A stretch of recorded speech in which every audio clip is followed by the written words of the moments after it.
नमस्कार दोस्तों, आप सबका स्वागत है। आज इस वीडियो लेक्चर में हम पीरियड ऑफ इंग्लिश लिटरेचर को कवर करेंगे।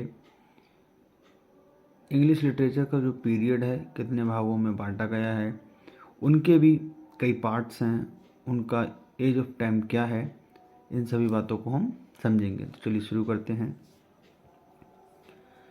सबसे पहले 450 से 1066 का जो टाइम पीरियड है उसको ओल्ड इंग्लिश बोला जाता है। यहीं से इंग्लिश की शुरुआत मानी जाती है। इसको या तो ओल्ड इंग्लिश बोल सकते हैं या एंग्लो सैक्सन पीरियड। इसके बाद 1066 से जो 1500 का एज ऑफ टाइम है, पीरियड है, उसको हम बोलते हैं मिडिल एज। तो 450 से 1066 ओल्ड इंग्लिश, उसके बाद जो टाइम पीरियड है 1066 से 1500 वो है मिडिल इंग्लिश। इस वाले पीरियड को 3 भागों में बांटा गया है। वो कौन कौन से हैं?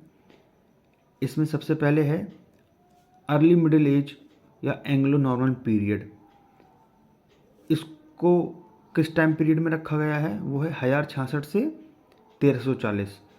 क्योंकि जब इसको ही 3 भागों में बांटा गया है तो 1066 से 1500 के मध्य ही वो टाइम पीरियड होगा, उनको इस तरीके से डिवाइड किया गया है। दूसरा है एज ऑफ चौसर। क्वेश्चन बनता है एज ऑफ चौसर का जो टाइम पीरियड है वो क्या है? तो वह 1340 से 1400। 1340 से 1400 का जो पीरियड है वो एज ऑफ चौसर कहलाता है। वो किसका पार्ट है? मिडिल एज का। तीसरा है लेट मिडिल, उसको बोलते हैं ये 15th सेंचुरी। उसका टाइम पीरियड क्या है? 1400 से 1500। 1500 यहाँ पे ये वाला मिडिल इंग्लिश का जो एज है वो फिनिश हो जाता है, जिसको 3 भागों में बांटा गया। इसके बाद आता है 1500 से 1600। जो 1500 से 1600 का टाइम पीरियड है उसको हम रेनासिंस बोलते हैं। ये रेनाइंसिंस दोनों एक ही हैं, सिनोनिम्स हैं। तो जो 1500 से 1600 का पीरियड है उसको द रेनासिंस बोला जाता है। उसको भी 3 भागों में बांटा गया है, 1, 2, 3। वो कौन कौन से हैं चलिए देखते हैं। सबसे पहला जो पार्ट है वो है प्रिपरेशन। ठीक, उसका टाइम पीरियड है 1500 से 1558। सेकंड हाइट ऑफ रेनासिंस, उसका टाइम पीरियड 1558 से 1625। ये इसी के पार्ट हैं द रेनासिंस एज के। अब इसमें जो उसका दूसरा पार्ट है उसको भी 2 भागों में बांटा गया है। वो कौन कौन से हैं? पहला है एलिजाबेथन एज। ये इसको हम एज ऑफ शेक्सपियर बोल सकते हैं। बहुत बार क्वेश्चन बना है, पूछा गया है कि एलिजाबेथन एज का टाइम पीरियड क्या है, या शेक्सपियर की जो एज है उसका टाइम पीरियड क्या है? वो है 1558 से 1603। क्लियर? दूसरे पार्ट को जो 2 भागों में बांटा गया उसमें उसका जो सेकंड पार्ट है वो है जैकोबियन एज। जैकोबियन एज का जो टाइम पीरियड है वो 1603 से 1625। तो ये दोनों जो एजेस हैं इनको आप ध्यान रखेंगे, एलिजाबेथन एज और जैकोबियन एज। कई बार इससे एग्जाम में क्वेश्चन बनता है।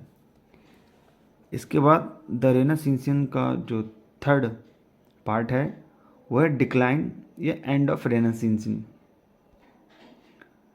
डिक्लाइन या एंड ऑफ द रेनासिंस, इसका टाइम पीरियड क्या है? 1625 से 1660। इसको भी 2 भागों में बांटा गया है। पहला कैरोलाइन एज या एज ऑफ मिल्टन। क्वेश्चन बनता है कि एज ऑफ मिल्टन को और किस नाम से जाना जाता है? Caroline age. इसका टाइम पीरियड क्या है? 1625 से 1649। दूसरा है कॉमनवेल्थ पीरियड। इसका टाइम पीरियड क्या है? 1649 से 1660। 1660 क्यों? क्योंकि हमें ये थर्ड पार्ट है, हमने इसको 2 भागों में बांटा है, तो इसका टाइम पीरियड 1625 से 1660 है। तो ये भी हमारा 1660 के अंदर ही समाप्त होगा। तो आप इन दोनों को भी ध्यान से पढ़ेंगे। इसके बाद आता है 1660 से, क्योंकि यहाँ 1660 पे ख़त्म होता है, 1660 से 1798 को हम बोलते हैं न्यू क्लासिकल एज। इसको भी 3 भागों में बांटा गया है। अगर हम इसको सीक्वेंस वाइज पढ़ेंगे तभी हमें ये आसान लगेगा, अदरवाइज हमें ये बहुत टफ लगता है। तो इसको भी 3 भागों में बांटा गया है। वो कौन कौन से? पहला है रेस्टोरेशन एज, ये age of Dryden. Time period इसका 1660 से 1700। दूसरा जो भाग है इसका वो है अगस्टन एज, ये हम इसको एज ऑफ पोप कह सकते हैं। इससे कई क्वेश्चन बनते हैं।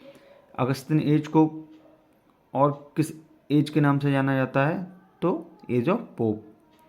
इसका टाइम पीरियड है 1700 से 1745, क्योंकि 1700 पे यहाँ ख़त्म है, तो दूसरा पार्ट 1700 स्टार्ट होगा। थर्ड पार्ट है ट्रांजिशन या एज ऑफ सेंसिटिविटी या age of doctor Johnson. New classical age के थर्ड पार्ट को या तो ट्रांजिशन एज कह लो,